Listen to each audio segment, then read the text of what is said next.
dice nuestro Señor en su bendita y santísima palabra. Estaba Jesús echando fuera un demonio que era mudo. Y aconteció que salido el demonio, el mudo habló. Y la gente se maravilló. Aquí nos dice la Escritura que el demonio era mudo. ¿Habrá sido mudo el demonio? No, ¿verdad? Sino que el hombre poseído por este demonio provocaba por este demonio que él fuese mudo, que esa persona fuese muda. Recuerden que hay enfermedades que son espirituales, como la esquizofrenia, la epilepsia, y también hay, obviamente, enfermedades naturales. No todos los epilépticos, ¿verdad?, pueden ser epilépticos por causa de un demonio, ni todos los esquizofrénicos pueden ser esquizofrénicos por causa de un demonio. También hay trastornos en el cerebro que provocan esta enfermedad, pero sí hay enfermedades que provocan los demonios. Aquí este mudo no podía hablar, pero provocado por un demonio que hacía que no pudiese hablar. Por eso está redactado así: estaba Jesús echando fuera a un demonio que era mudo, pero no era mudo el demonio, era mudo la persona, ¿sí? Y aconteció que salido el demonio, el mudo habló, y la gente se maravilló. Pero algunos de ellos decían: por Belcebú, príncipe de los demonios, echa fuera los demonios. Había una gran multitud ahí viendo ese milagro que nuestro Señor hizo, liberando a esta persona de ese demonio.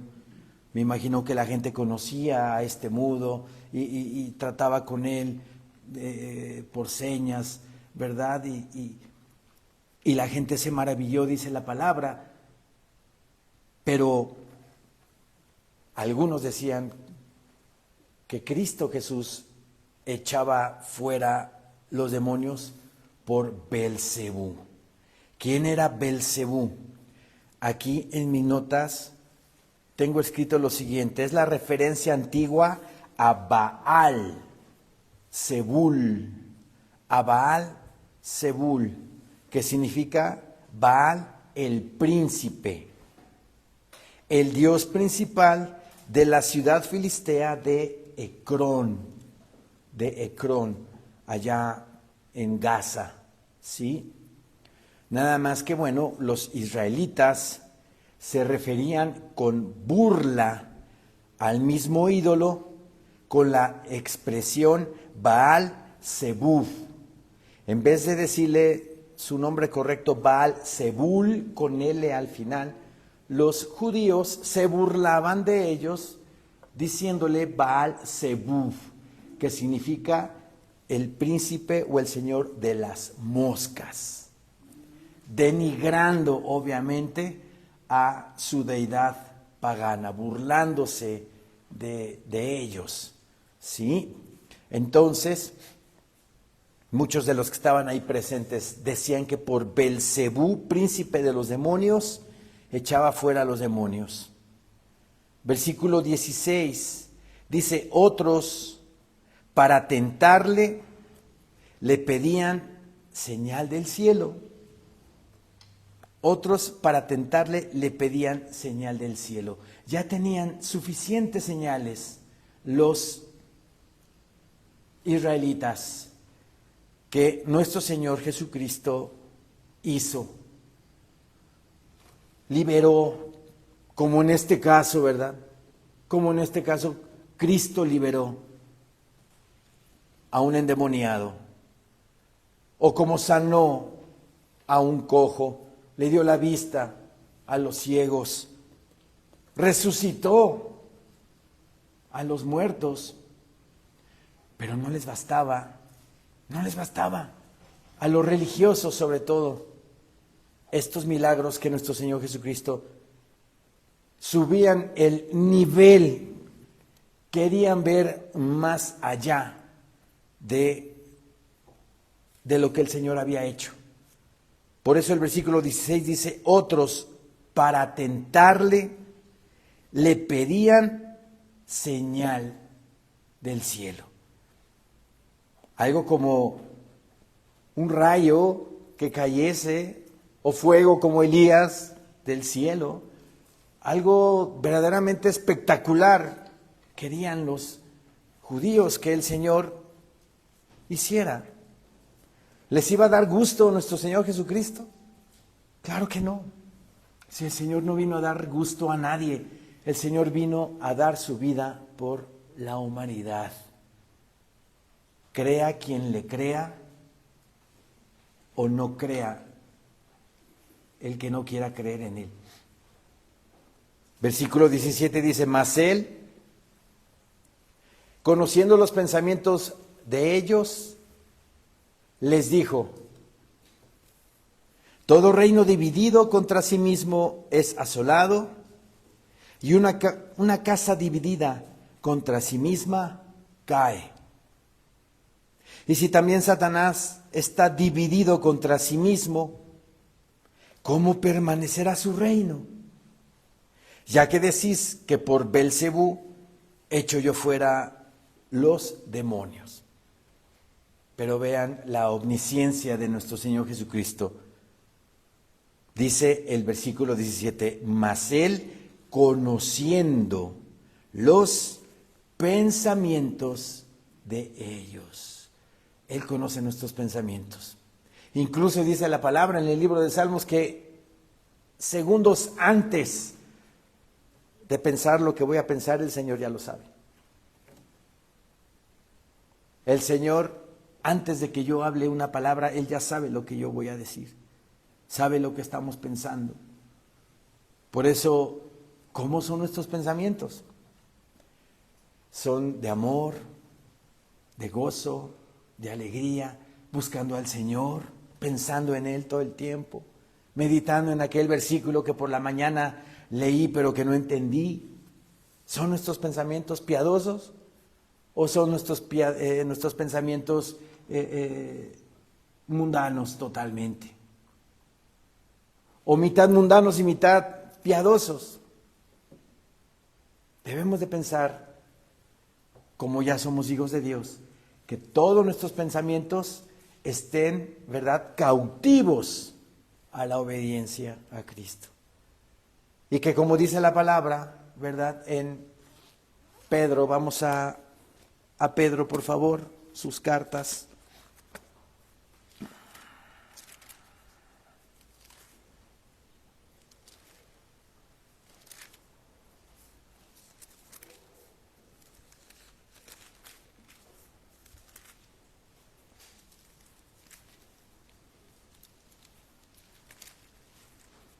Dice la palabra del Señor en primera de Pedro, capítulo 2, versículo 9, que ya como nosotros somos, ¿verdad?, linaje de Dios, ya somos de otra línea, de otra estirpe, de otra hechura, espiritualmente hablando. Vean lo que dice 1 Pedro 2:9, mas vosotros sois linaje escogido, real sacerdocio, nación santa, pueblo adquirido por Dios, para que anunciéis las virtudes de aquel que os llamó de las tinieblas a su luz admirable. Vean lo que tenemos que hacer nosotros como hijos de Dios. Desde que recibimos a Cristo como nuestro único Señor y suficiente Salvador en nuestras vidas, ya somos linaje de Él. Ya somos una nación santa, su pueblo adquirido, real sacerdocio. El lunes, ¿verdad? Estábamos viendo en el Instituto Bíblico que nuestro Señor ha constituido un reino de sacerdotes. ¿Y quiénes son esos sacerdotes? Nosotros. Nosotros somos sus sacerdotes reales, porque pertenecemos a un reino, no a este, que es de las tinieblas, es de Satanás. Ya pertenecemos al reino de Dios y somos sus sacerdotes. Entonces, ¿cuál es el beneficio de ser sacerdote de Dios? Sus bendiciones, su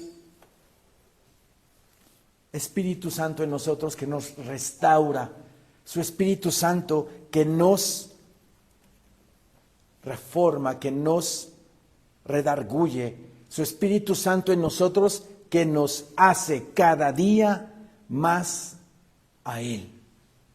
Entonces, ese cambio, esa transformación que está haciendo en nosotros, y el aprender a estar totalmente apegados a Él, ver sus beneficios y bendiciones sobre nuestra vida, es lo que nosotros tenemos que hablar a los demás.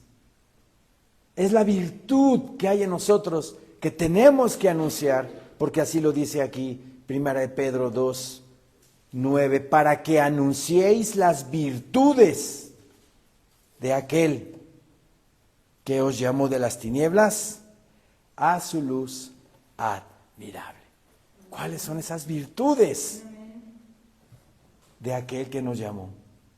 ¿Cuál es la virtud de Cristo en nuestra vida? ¿Cuál es la virtud del Señor para con nosotros? Que nos hizo primeramente salvos, nos redimió, nos sustenta con el espíritu de su poder, nos hace libres.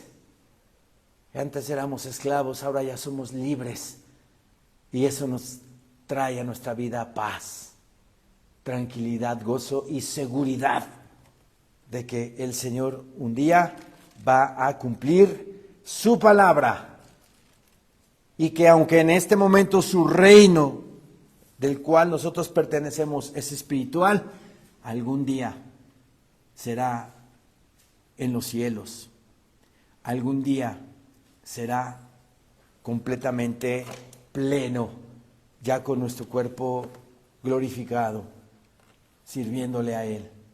Pero sí, su reino va a establecer aquí en la tierra cuando termine ese juicio a las naciones, cuando termine ese juicio a los reyes, primeros ministros, presidentes, dictadores de todo este mundo que no supieron gobernar este mundo. Los va a quitar Dios, los va a suplantar por un solo reino, el de nuestro amado y Señor Jesucristo. Ahí vamos a palpar plenamente el reinado de nuestro Señor bendito. Regresemos por favor a Lucas 11, por favor.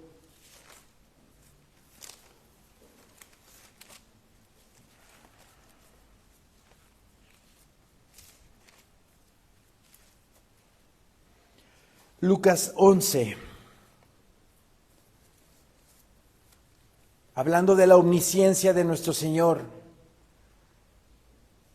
Lucas 11:17, mas Él, conociendo los pensamientos de ellos, y de ahí nos fuimos a Pedro, ¿cómo pensamos? ¿Pensamos en todo lo espiritual, o pensamos en todo lo material, o en todo este mundo? Debemos de pensar solamente en nuestro Señor. Él conoce nuestros pensamientos y Él quiere que pensemos todo el tiempo en Él. Dice aquí la palabra, mas Él, conociendo los pensamientos de ellos, les dijo: todo reino dividido contra sí mismo es asolado, y una casa dividida contra sí misma cae. Y si también Satanás está dividido contra sí mismo, ¿cómo permanecerá su reino? Ya que decís que por Belcebú hecho yo fuera los demonios. ¿Cómo es posible eso?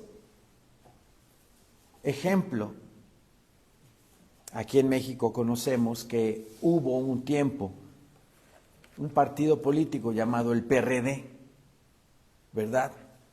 El PRD comenzó bien ese partido, era centro izquierda, o ya después fue más izquierda que otra cosa. Pero ¿qué empezó a haber en ese partido?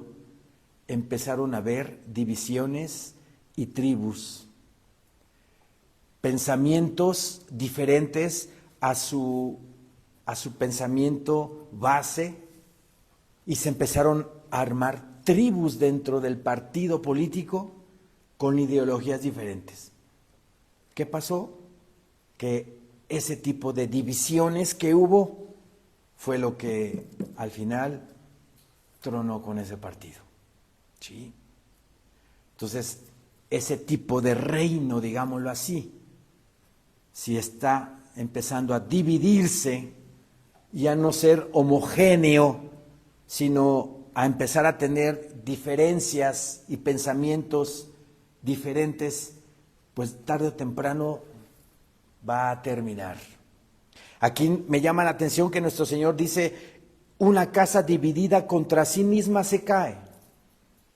En un matrimonio, en una casa, en una familia, si el esposo y la esposa empiezan a tener diferentes formas de pensar, de actuar y de llevar la vida, va a terminar dividiéndose ese matrimonio. Porque un matrimonio es para que los dos sean una sola carne, para que los dos piensen igual, para que los dos sientan igual, para que los dos manejen la casa igual. Pero cuando la mujer y el hombre empiezan a tener diferencias de pensamiento, diferentes sistemas para gobernar la casa, y es que no me parece esto, no, que no me parece aquello, empiezan a ver los problemas y después paz, se viene el rompimiento. ¿Sí? Entonces nuestro Señor Jesucristo les dice, si también Satanás está dividido contra sí mismo, ¿cómo permanecerá su reino? Ya que decís que por Belcebú echo yo fuera a los demonios. O sea, si yo por un demonio echo fuera yo a otro demonio, ¿cómo es posible eso? En tal caso puede caer su reino porque está dividido. Y se los cuestiona de esa manera. No puede ser. Dice el versículo 19, pues si yo echo fuera los demonios por Belcebú, vuestros hijos, ¿por quién los echan? Por tanto, ellos serán vuestros jueces. ¿Qué significa este versículo? Si yo echo fuera, dice nuestro Señor Jesucristo, pues si yo echo fuera a los demonios por Belcebú, por el príncipe de los demonios, sus hijos, ¿por quién los echan? ¿A qué se refiere nuestro Señor Jesucristo? Habían discípulos de los fariseos, o los mismos fariseos, que eran exorcistas, ¿sí? Y que supuestamente también ellos expulsaban demonios. Por eso la pregunta de nuestro Señor Jesucristo, si yo echo por Belcebú los demonios, entonces sus hijos o sus discípulos, sus seguidores, ¿por quién los echan? ¿Qué está pasando ahí? Por tanto, ellos serán vuestros jueces. ¿Qué está hablando aquí nuestro Señor? Que lo que estaban haciendo ellos, al decirse exorcistas, era una farsa. Era una farsa. Entonces, si sus discípulos o seguidores descubrían que era una farsa, dice la Escritura que sus hijos iban a ser también sus jueces. Los iban a juzgar porque era un fraude lo que estaban haciendo. Yo aquí escribí en mis notas Había exorcistas judíos que afirmaban tener poder para expulsar demonios. Jesús enseñó aquí que si esos exorcismos pudieran hacerse por medio de algún poder satánico, también debía sospecharse de los exorcistas fariseos. De hecho, la evidencia es clara. En Hechos 19, vamos a Hechos 19, por favor.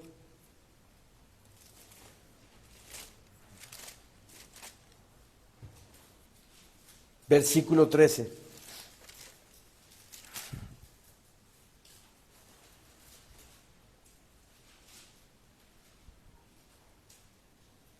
Pablo, ¿verdad? Estaba recorriendo la zona de Éfeso, predicando la palabra bendita de Dios, sembrando iglesias, y se le acercan, ¿verdad?, unos exorcistas ambulantes. Dice Hechos 19:13, pero algunos de los judíos, exorcistas ambulantes, intentaron invocar el nombre del Señor Jesús sobre los que tenían espíritus malos, diciendo: os conjuro por Jesús, el que predica Pablo. Había 7 hijos de un tal Esceva, judío, jefe de los sacerdotes, o sea, no era cualquier persona, jefe de los sacerdotes, que hacían esto. Pero respondiendo el espíritu malo dijo: a Jesús conozco y sé quién es Pablo, pero vosotros, ¿quiénes sois? ¿Quiénes sois? Ahí está la evidencia de que era un fraude lo de los exorcistas judíos que supuestamente expulsaban demonios. Los demonios reconocían a Pablo, los demonios reconocían, ¿sí?, a nuestro Señor Jesucristo. Pero a esos exorcistas ambulantes no los conocían. O sea, no tenían poder para echar demonios, como los exorcistas de la Iglesia Católica Romana, que hasta hay un segmento de la Iglesia Católica especializada, ¿verdad?, en supuestamente exorcismos. ¿Por qué nos echan? ¿Por qué nos echan? Yo presencié hace muchísimos años un supuesto exorcismo católico y fue terrible. No fue bíblico lo que yo vi, digo, ya acordándome de eso, no fue bíblico lo que yo viví. Aquí en la iglesia, allá en Portales, vimos y estuvimos presentes en un exorcismo bíblico con nuestro pastor Francisco Maltés. Y yo hice la comparación entre uno y el otro, y el católico fue un completo fraude, porque no expulsaban al demonio en el nombre de Jesús de Nazaret, como lo dice la palabra, sino que empezaron con rezos y con agua bendita y con el crucifijo, con el ídolo en la mano, y fue tremenda esa experiencia que yo tuve hace muchos años. La otra también, pero bueno, ya en el Señor, pues uno aprende a diferenciar esas cosas, ¿sí? Entonces hay mucho charlatán, ¿sí? La palabra de Dios en Marcos 16, ¿verdad?, dice que el Señor nos da la autoridad de expulsar demonios. En el nombre de Cristo Jesús, yo echo fuera a todo espíritu inmundo que quiera venir a molestarnos, ¿sí? Nada más. No necesitamos de escuelas ni de estudios de exorcismo, sino con la autoridad que Cristo ya nos dio, en el nombre de Jesús de Nazaret, echamos fuera demonios, ¿sí?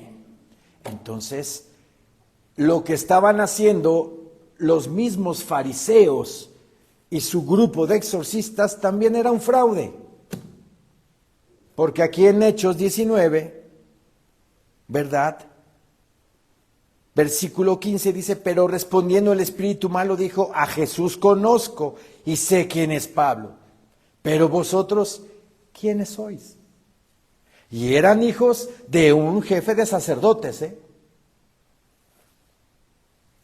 Entonces, regresando a Lucas, ¿cómo es posible que se atrevieran a decir que por Belcebú echaba fuera demonios nuestro Señor Jesucristo? Por eso nuestro Señor Jesucristo les pregunta, ¿y ustedes entonces por qué los echan? Repito el 19, pues si yo echo fuera los demonios por Belcebú, vuestros hijos ¿por quién los echan? Les pregunta nuestro Señor a los que estaban diciendo tal blasfemia. Por tanto, dice, ellos serán vuestros jueces. ¿Y por qué serán vuestros jueces? Van a intentar echar fuera demonios, pero son un fraude, son un fraude. Yo aquí escribí en mis notas, es decir, son testigos en su contra. Esto parece indicar que los exorcismos fraudulentos que contaban con su aprobación de los fariseos eran un testimonio en contra de los fariseos mismos. ¿Sí? Por eso nuestro Señor Jesucristo les pregunta entonces, vuestros hijos serán vuestros jueces, porque los van a juzgar de que lo que hacen es un fraude. Es un fraude. Versículo 20 dice, mas si por el dedo de Dios echo yo fuera los demonios, ciertamente el reino de Dios ha llegado a vosotros. Cuando el hombre fuerte, armado, guarda su palacio, en paz está lo que posee. Pero cuando viene otro más fuerte que él y le vence, le quita todas sus armas en que confiaba y reparte el botín. Esto es muy importante. De hecho, si lo subrayan, estaría genial. Tenemos que tomar en cuenta lo siguiente.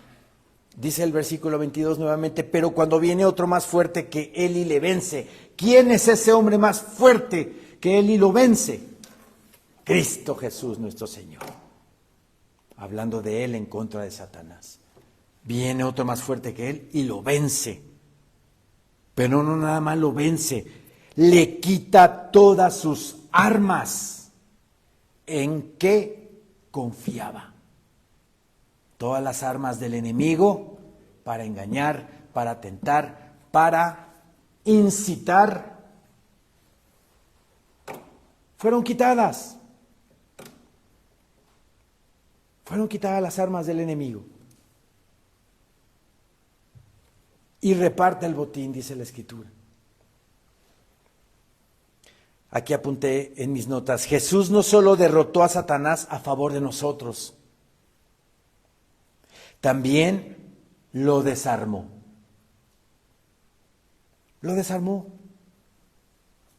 El enemigo no puede venir aquí a hacer conmigo lo que él quiera. Cristo Jesús ya lo derrotó en la cruz.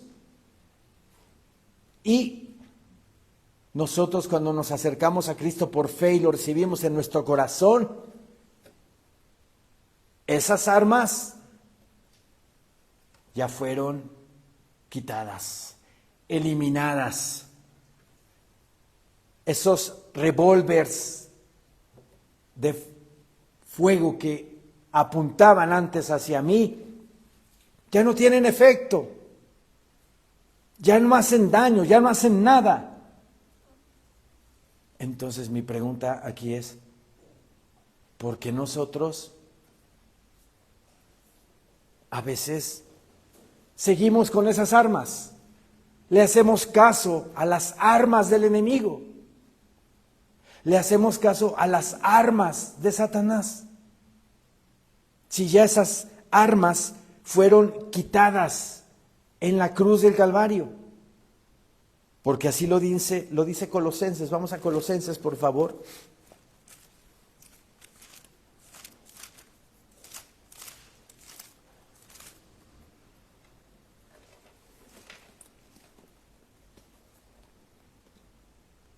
Colosenses 2:15.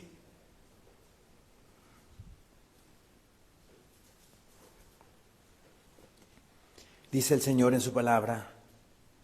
Amén, hermanos. Amén. Y despojando a los principados y a las potestades, los exhibió públicamente, triunfando sobre ellos en la cruz. Pero vean lo que dice al principio, despojando y despojando. Cristo Jesús los desarmó en la cruz del Calvario. Y despojando a los principados y a las potestades, quedaron totalmente neutralizados. Neutralizados. Porque en la iglesia cristiana seguimos haciéndole caso a las armas del enemigo. Porque seguimos con sus juegos del enemigo de envidia, ira, rencor, celos, que son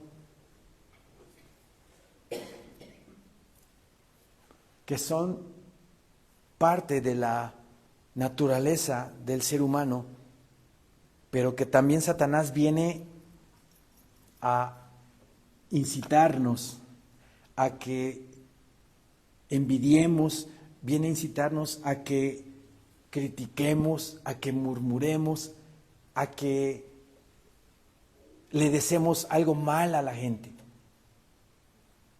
Todo eso Cristo ya en la cruz acabó con él, acabó con ello. Porque si ya está desarmado el enemigo de la humanidad, a veces seguimos con su juego todavía, haciéndole caso.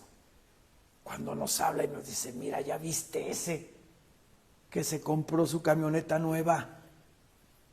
Oye, no debe de tener esa camioneta. No se la merece, y empieza a jugar contigo. Y tú le haces caso y empiezas a sentirte mal y a sentir envidia porque el vecino se compró una camioneta nueva. En vez de rechazar ese pensamiento y llevar tus pensamientos cautivos a la obediencia a Cristo. ¿Sí me explico? Ya está desarmado el enemigo. Y despojando a los principados y a las potestades, los exhibió públicamente, triunfando sobre ellos en la cruz. Ya quedó desarmado Satanás. Totalmente desarmado. No le sigamos el juego. A veces cuando estamos enojados con alguien, viene el enemigo y nos dice, no le hables, no se lo merece, no le hables, tú sigue tu juego, te tiene que venir a hablar él, no cedas. Y ahí vamos y le hacemos caso. Y no le voy a hablar, mejor que me hable ella, o mejor que me hable él. Y le hacemos caso al enemigo. No, hagamos lo que la palabra de Dios nos dice que tenemos que hacer. Amar a nuestros enemigos. Orar por los que os ultrajan. Orar por los que nos hacen daño. Y no seguirle el juego a Satanás de querer tener esa enemistad con esa persona. Ya está desarmado. Hagamos mejor lo que el Señor nos pide que hagamos. Sigo con mis notas de lo que escribí aquí. Satanás nunca podrá conservar o disfrutar el botín de batalla de su victoria momentánea. La victoria de Jesús sobre el hombre fuerte está completa. Jesús mira a cada vida. Vean lo que dice aquí. Jesús mira a cada vida liberada del dominio de Satanás. Y dice, yo estoy saqueando el reino de Satanás una vida a la vez. Satanás vivió en mi vida antes de Cristo y me incitó a hacer infinidad de cosas. Pero ya ha venido Cristo a mi vida y recibiéndolo como mi Señor y Salvador, estoy empezando a dejar todo eso y el Señor está trabajando día a día a que esas armas, ese botín del cual le pertenecía a el enemigo, sea totalmente desvanecido en mi vida. Y el Señor con cada uno de nosotros va trabajando para sacar de nuestra vida todo aquello en lo que Satanás estaba metido en nuestra vida. Yo estoy saqueando el reino de Satanás una vida a la vez. No hay nada en nuestra vida que debe de permanecer bajo sus dominios. Nada, absolutamente nada. Ya está desarmado, ya está totalmente neutralizado, ya está enjuiciado, ya hay un juicio en contra de él. Hay que esperar a que se cumpla ese juicio, pero mientras ya en nuestra vida ya no debe de reinar Satanás, debe de reinar Cristo, solamente Cristo Jesús nuestro Señor. Versículo 22 nuevamente, pero cuando viene otro más fuerte que él y le vence, le quita todas sus armas en que confiaba y reparte el botín. En Hebreos 2, vamos a Hebreos 2 por favor.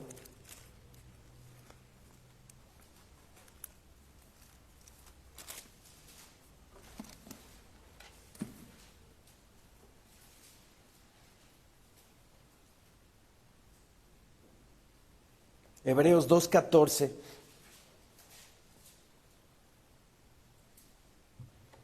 Dice nuestro Señor en su palabra: así que, por cuanto los hijos participaron de carne y sangre, él también participó de lo mismo, para destruir por medio de la muerte al que tenía el imperio de la muerte, esto es, al diablo. Cristo, ¿verdad?, vino a destruir al que tenía el imperio de la muerte, a Satanás. ¿Sí? En Primera de Juan 3:8, no me despeguen Hebreos, vamos a regresar a Hebreos. Primera de Juan 3:8, por favor.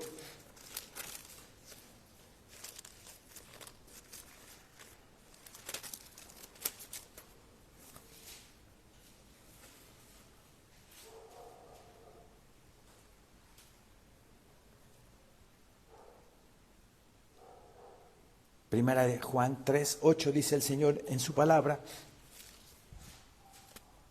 el que practica el pecado es del diablo, porque el diablo peca desde el principio. Para esto apareció el Hijo de Dios, para deshacer las obras del diablo. Ya está desarmado. Ya nuestro Señor Jesucristo deshizo sus obras. Lo que nos toca ahora a nosotros es edificar y construir una vida nueva y dar testimonio de esa vida nueva a los demás, a la gente que no conoce de Cristo, hablar de las virtudes de aquel que nos llamó de las tinieblas a su luz admirable y verdadera. El que practica el pecado es del diablo. Yo era del diablo, yo era de Satanás hace muchos años.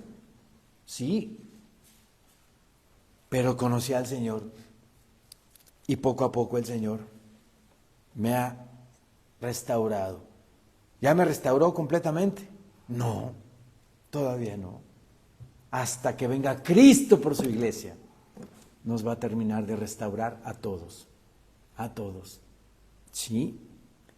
El que practica el pecado es del diablo, porque el diablo peca desde el principio. Al desafiar a Dios, al crearle un golpe de estado, al convencer a un tercio de los ángeles del reino, pecó contra Dios de orgullo. Se vio más bello, más hermoso y dijo, yo desbanco a Dios de su trono. Obviamente no fue así. Dios es Dios y es todopoderoso. Satanás es una criatura que Dios hizo. Como la criatura va a desbancar y va a destruir al Creador. Nunca se ha visto tal cosa. Ni se verá. El diablo peca desde el principio. Para esto apareció el Hijo de Dios. Para deshacer, para desarmar, para quitar las obras del diablo. Entonces, si ya quitó las obras del diablo, nuestro Señor Jesucristo, si ya está totalmente desarmado, ya no hay ningún poder que nos provoque influencia o caída, ¿verdad? Pero ¿qué tenemos que hacer nosotros? Pues obviamente estar en comunión y en santidad al Señor. Velad y orad para que no entréis en tentación, le dijo mi Señor Jesucristo a sus apóstoles. Velad y orad para que no entréis en tentación. A la verdad el espíritu está dispuesto, está deseoso, pero la carne es débil. La carne es débil. Y nosotros que somos espirituales, vivimos en un mundo totalmente carnal y diabólico. ¿Qué debemos de hacer para protegernos? Obviamente, orar, tener comunión con el Señor, leer su palabra, estar totalmente entregado al Señor, para que no haya ningún efecto del mundo del enemigo y de nuestra propia carne en nuestra vida. ¿Sí? Aquí en Hebreos 2 nuevamente dice el Señor en su palabra, así que por cuanto los hijos participaron de carne y sangre, Él también participó de lo mismo, para destruir por medio de la muerte al que tenía el imperio de la muerte, esto es, al diablo. Todo un imperio, dice el escritor de Hebreos, tenía Satanás, todo un imperio que ya fue desarmado, que ya fue quitado. Pero sí, seguimos viviendo en un mundo caído, en un mundo influenciado por Satanás, pero nosotros que ya somos del Señor, ya somos de Dios, para nosotros ya no tiene efecto. No debe de tener ningún efecto, ni influencia en nosotros. Versículo 15 dice, y librar a todos los que por el temor de la muerte estaban durante toda la vida sujetos a servidumbre. Éramos esclavos, éramos servidores de Satanás. Pero el Señor vino a librarnos, ¿verdad? A todos los que hemos recibido a Cristo como nuestro Señor y Salvador, nuestras vidas ya somos libres de esa servidumbre que era el pecado. Y cuando el Señor nos hace sus hijos por fe y vivimos en esa entrega, en esa comunión, el Señor te da paz, el Señor te da gozo, te da reposo, te da confianza, te da seguridad, te da tantas cosas, tanto que te da el Señor. Y no hablo de cosas materiales, eso no importa, son las espirituales las que importan. De repente, si en alguna ocasión hay alguna situación adversa en nuestra vida, bueno, pues confiamos plenamente en el Señor de que Él va a tomar el control y Él va a resolver todo asunto, y tú nada más estás como espectador viendo cómo el Señor arregla todo. Y eso es hermoso. En vez de estar preocupado, compungido, ansioso, preocupado, estamos totalmente entregados y estamos totalmente confiados en que el Señor obrará a nuestro favor, porque estamos clamando y orando y hasta a veces ayunando por esa situación difícil. Y en certidumbre de fe debemos de saber que el Señor ya obró a nuestro favor. Y viene la paz, viene el reposo, viene el gozo a nuestros corazones. ¿Sí? Bien, en Oseas 13,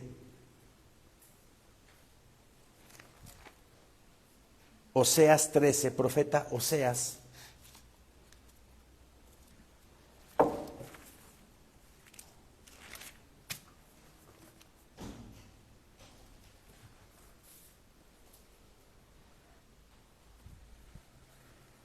vean qué precioso versículo. Oseas 13, 14.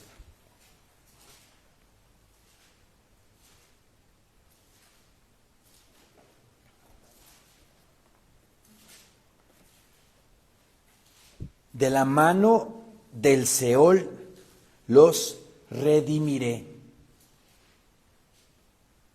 Vean cómo empieza. De la mano del Seol, o del infierno, de la tumba, de la mano del Seol los redimiré, los rescataré. Y los libraré de la muerte. Oh muerte, yo seré tu muerte y seré tu destrucción. El Señor ya destruyó a la muerte en la cruz del Calvario. Ya no hay ningún efecto en nosotros la muerte. Me podrá venir a decir alguno, pero pastor, un cristiano sí muere. Un cristiano no muere. Lo que pasa con el cristiano es que cambia de entorno, cambia de atmósfera, cambia de ambiente, de lo terrenal a lo espiritual. Y lo espiritual es muchísimo mejor, porque así lo escribe Pablo, que estar con Cristo es muchísimo mejor. La muerte para el cristiano no existe, solamente es un cambio de sustancia. ¿Sí? Para el que no conoce de Cristo y no lo ha recibido como su Señor y Salvador, sí es muerte. Sí es muerte. Siempre que toco este tema, apunto con lo siguiente. Lázaro, como lo dice Lucas 16, dice la palabra que estaban los ángeles ahí llevándoselo al seno del Padre. Eso es lo que le pasa al cristiano cuando entrega el espíritu, entrega el alma. Luego empieza a ver a los ángeles del Señor que lo están custodiando hacia el tercer cielo. Y eso es hermoso, eso es maravilloso. ¿Eso es muerte? Pues no, esa no es muerte. Pero si entrega o expira el espíritu, alguien que no recibió a Cristo como Señor y Salvador en su vida, lo que le espera cuando sale su alma del cuerpo son los demonios que están ahí esperando esa alma. ¿Para qué? Para llevársela al Seol, como dice Oseas. Vean qué terrible. Esa sí es muerte. Esa sí es muerte. ¿Sí? De la mano del Seol los redimiré. El Señor ya nos redimió del Seol. El Señor ya nos redimió de la muerte. Los libraré de la muerte, dice el Señor en su palabra. Y luego le dice a la muerte, oh muerte, yo seré tu muerte. Porque lo venció a la muerte en la cruz del Calvario. ¿Sí?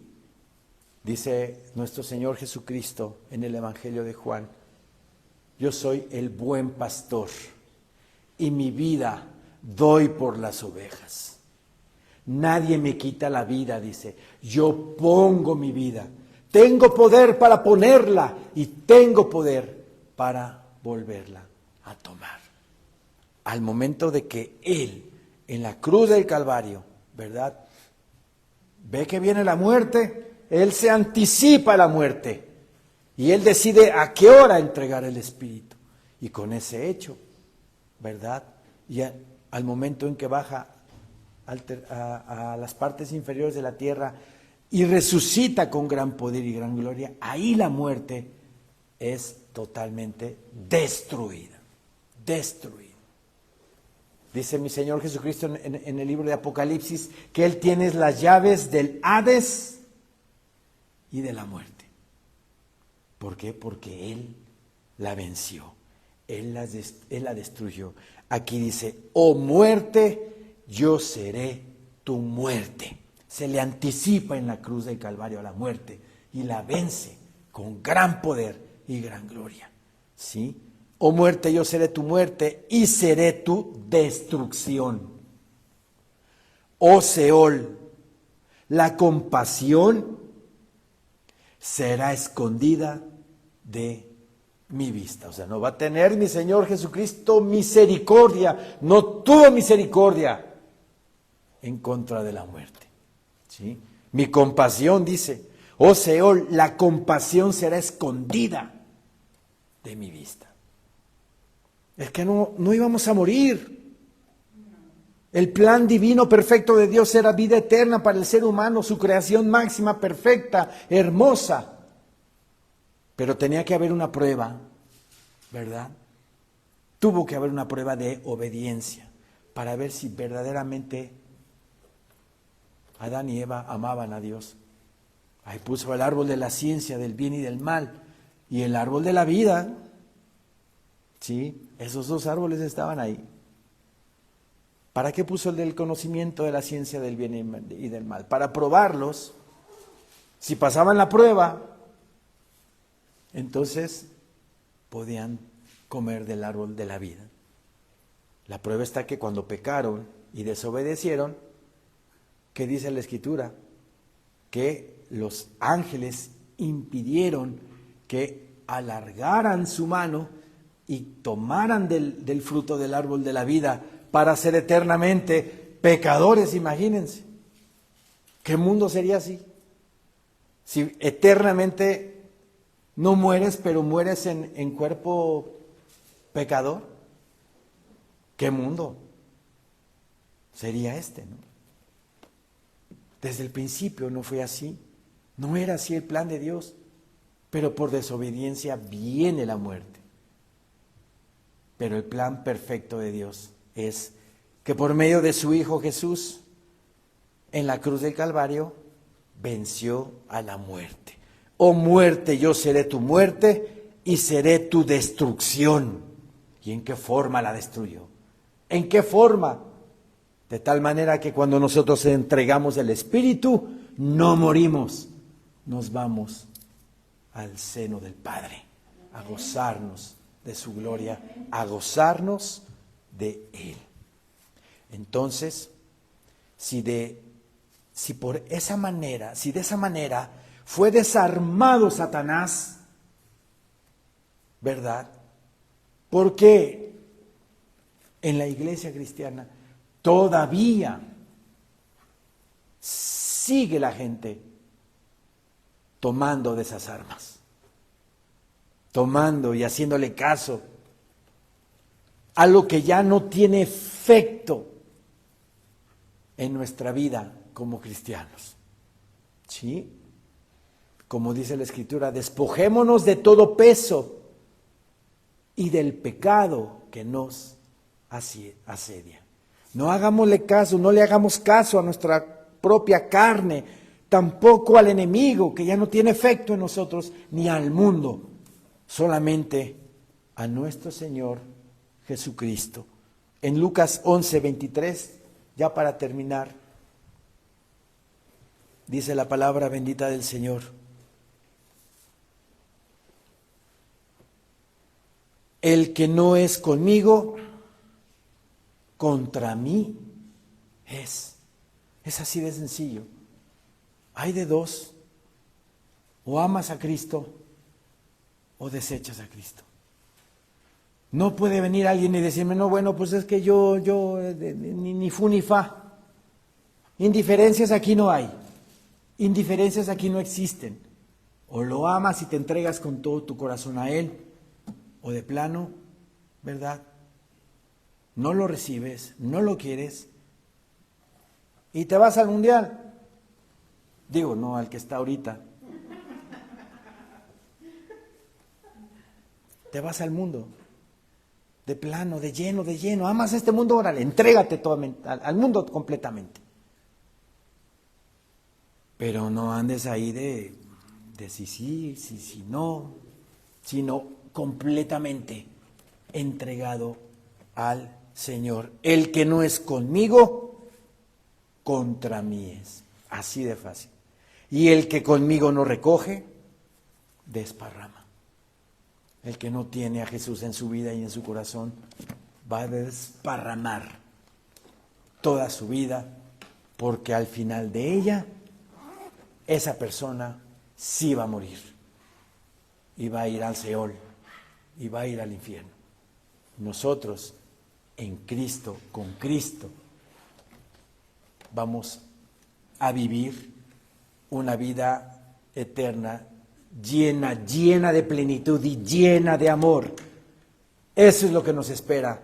Y así vamos a vivir en certidumbre de fe. Lo debemos de creer con todo nuestro corazón. Amén, hermanos. Amén. Levantémonos, por favor.